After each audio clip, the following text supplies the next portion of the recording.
What was interesting was we learned as much from what couples didn't say as from what they did. So you can kind of start to get an idea on a couple's dynamic between one another, who was speaking more, who was more forthcoming, who kind of seemed uncomfortable with being there. I mean, there were many instances where that was the case.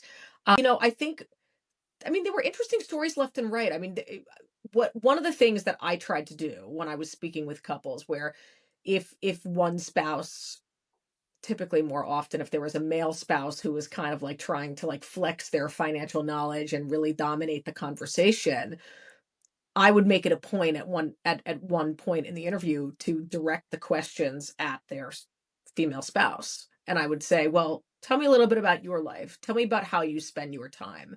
Tell me about your responsibilities at home." And I would start asking kind of questions that I knew would be a gateway to involve them in the conversation and kind of tap them into what was happening rather than whatever narrative they may have come in thinking that we were going to be asking about.